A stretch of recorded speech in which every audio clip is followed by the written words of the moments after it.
24 22 ಅಂತ ಬರ್ತಿದ್ಯಲ್ಲೋ 22 ಅಂತ ಬರ್ತಿದ್ಯಾ ಅಯ್ಯೋ ಇಲ್ಲಿ ನೋಡಿ ಇಲ್ಲಿ ಓ ಮಜ ಮೆಟ್ಟೂರು ಗಂಗಾ ಫರಕ ಕಾವೆ ಸ್ಪೆಲ್ಲಿಂಗ್ ಎಲ್ಲ ಏನೋ ಅದು ನಿಂದು ನಿನ್ಗೆ ಹೊಡೆದು ನನಗೆ ಬೇಜಾರಾಗ್ತಿದೆ ಕಣೋ ನೋಡು ನಾನು ಉದ್ಧಾರ ಆಗ್ಲಿ ಅಂತ ಅಲ್ಲ ನಿನ್ಗಿಷ್ಟೆಲ್ಲ ಕಷ್ಟಪಟ್ಟು ಓದಿಸ್ತಾ ಇರೋದು ನೀನು ಉದ್ಧಾರ ಆಗ್ಲಿ ಅಂತ ಏನ್ ಮಾಡ್ಲಪ್ಪ ಎಷ್ಟು ಓದಿದ್ರು ತಲೆಗೆ ಹೋಗ್ತಾ ಇಲ್ಲ ಇದೊಂದು ಉತ್ತರ ಮಾತ್ರ ಯಾವಾಗ ಕೇಳಿದ್ರು ರೆಡಿಯಾಗಿ ಇಟ್ಕೊಂಡಿರ್ತೀಯ ಹೊಡ್ತಿದ್ ಸಾಕು ಬಾಗ್ಲು ತೆಗಿತೀರಾ ಇಲ್ವೋ ಊಟ ಟೈಮ್ ಆಯ್ತು ರೀ ಊಟಕ್ಕಾರ ಬಿಡ್ರಿ ಅವನನ್ನ ಇವತ್ ಯಾರಿಗೂ ಊಟ ಇಲ್ಲ ಎಲ್ಲ ಉಪವಾಸ ಮಲಗ್ಬೇಕು ಅಯ್ಯೋ ದೇವ್ರಿ ಅಣ್ಣ ನಿನ್ ದಮ್ಮಯ್ಯ ಅಂತೀರ ಒಂದ್ 5 ನಿಮಿಷ ಬಾಗಿಲು ತೆಗಿಯೋಣ ಇವಳದ್ ಮಾಡ್ತೀನಿ ಹೇಗೆ ನಿಂದು ಗೋಳು ಅಲ್ಲ ಅಣ್ಣ ನರಸಿಂಹ ತಪ್ಪು ಮಾಡಿದ್ರೆ ನಮ್ಗೆ ಶಿಕ್ಷೆ ಇದ್ಯಾವ ಸೀಮೆ ನ್ಯಾಯ ಮಕ್ಕಳು ತಪ್ಪು ಮಾಡಿದ್ರೆ ಹೊಣೆ ಹೆತ್ತೋರ್ದೆ ತಾನೆ ಅದ್ಹೆಂಗೆ ಈಗ ನರಸಿಂಹ ಎಲ್ಲೋ ಕಳ್ತನ ಮಾಡಿ ಸಿಕ್ಕಾಕೊಂಡು ಅರೆಸ್ಟ್ ಆದ್ರೆ ಜನ ಬೈಯೋದು ಯಾರನ್ನ ನಮ್ಮನ್ ತಾನೆ ಎಂತ ಮಗನ್ ಹೆತ್ಬಿಟ್ಟಿದ್ದಾರೆ ಒಂದು ಚೂರು ಸಂಸ್ಕಾರನೇ ಕಲ್ಸಿಲ್ಲ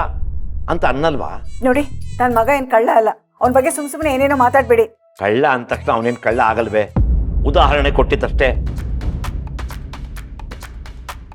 ಇವತ್ತು ಅವನು ಓದ್ಲಿಲ್ಲ ಅಂದ್ರೆ ನಾವು ಕಾರಣ ಆಗ್ತೀವಿ ಅದಕ್ಕೆ ಇವತ್ತು ಯಾರು ನಾವು ಊಟ ಮಾಡೋ ಹೋಗಿಲ್ಲ ಅದೇನೋ ಪರೀಕ್ಷೆ ಅಂತ ಕೊಟ್ರಲ್ಲ ಹೆಂಗ್ ಮಾಡ್ದ ಅವನು ಒಂದು ಸರಿ ಇದ್ರೆ ಒಂದು ತಪ್ಪು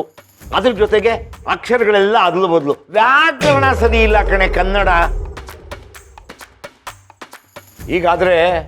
ಪೊಲೀಸ್ ಆಗೋದ್ ಕಷ್ಟ ಇದೆ ಹೋದ್ಸಲ ಚೆನ್ನಾಗೇ ಓದಿದ್ದಲ್ಲೋ ಯಾಕೋ ಹೀಗ್ ಮಾಡ್ದೆ ಚೆನ್ನಾಗೇನು ಓದಿರ್ಲಿಲ್ಲ ತಕ್ಕ ಮಟ್ಟಿಗೆ ಓದಿದ್ದ 34 1 ಮಾರ್ಕ್ಸ್ ಎಕ್ಸ್ಟ್ರಾ ಕೊಟ್ಟು ಪಾಸ್ ಮಾಡಿದ್ರು ಏನೋ ಅವನ ಹಣೆ ಬರ ಚೆನ್ನಾಗಿತ್ತು ಪೊಲೀಸ್ ಪರೀಕ್ಷೆ ಬರೆಯೋದಿಕ್ಕೆ ಅವಕಾಶ ಸಿಕ್ಕಿದೆ ಚೆನ್ನಾಗಿ ಬರಿಬೇಕಲ್ವಾ ಪೊಲೀಸ್ ಮಗನಾಗಿ ಪೊಲೀಸ್ ಪರೀಕ್ಷೆಯಲ್ಲೇ ಫೇಲ್ ಆದ್ರೆ ನನಗಲ್ವಾ ಆಗೋದು ಅವಮಾನ ನಿಮ್ಮ ಮರ್ಯಾದೆಗೋಸ್ಕರ ನನ್ ಮಗನ ಬಲಿಪಶು ಮಾಡ್ಬೇಡ್ರಿ ಎಂತ ಮಾತು ಅಂತ ಆಡ್ತೀಯೇ ಅವನು ಓದಿ ನಮ್ಮನ್ನೇನ್ ಸಾಕ್ಬೇಕಾಗಿಲ್ಲ ಇದನ್ನ ಅವತ್ತೇ ಹೇಳಿದೀನಿ ತಾನೆ 4 ಜನ ನಿನ್ ಮಗ ಎಷ್ಟು ಒಳ್ಳೆ ಕೆಲಸ ಮಾಡಿದ್ದಾನ ಅಂದ್ರೆ ಹೆತ್ತವರಾಗಿ ನಮಗೂ ಎಷ್ಟು ಖುಷಿ ಆಗುತ್ತಾನೆ ನೀನು ಇಷ್ಟು ಸಲಿಗೆ ಕೊಟ್ಟು ಅವನ್ನ ಮುದ್ದು ಮಾಡಿರೋದಕ್ಕೇನೆ ಅವನು ಹಾಳಾಗಿರೋದು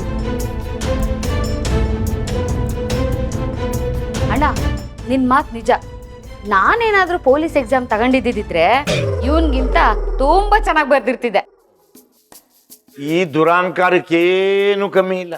ಯಾರ್ಯಾರು ಏನೇನ್ ಮಾಡ್ಬೇಕೋ ಅದೇ ಮಾಡ್ಬೇಕು ನಡಿ ಅಲ್ಲ ನೀವಿಬ್ರು ಒಟ್ಟಿಗೆ ಬಂದ್ಬಿಟ್ರೆ ಊಟ ಮಾಡ್ಬಿಡ್ಬೋದು ಆಮೇಲೆ ಓದೋದು ಬರೆಯೋದು ಮಾಡ್ಬೋದಲ್ವಾ ಇಬ್ರು ಒಳಗಡೆ ಹೋಗ್ತೀರಾ ಇಲ್ಲ ಅಯ್ಯೋ, ಅದ್ಕೆ ಬನ್ನಿ ಅದಕ್ಕೆ ಹೋಗೋಣ ಇಲ್ಲ ಅಂದ್ರೆ ನಮ್ಗೂ ಲಾಠಿ ಇಟ್ಕೊಟ್ಬಿಡ್ತಾನೆ ಬನ್ನಿ ಇವತ್ತು ನಮ್ಗೆ ಉಪವಾಸನೇ ಗತಿ ಬನ್ನಿ ಅದಕ್ಕೆ ಹೋದ್ರೆ ಬನ್ನಿ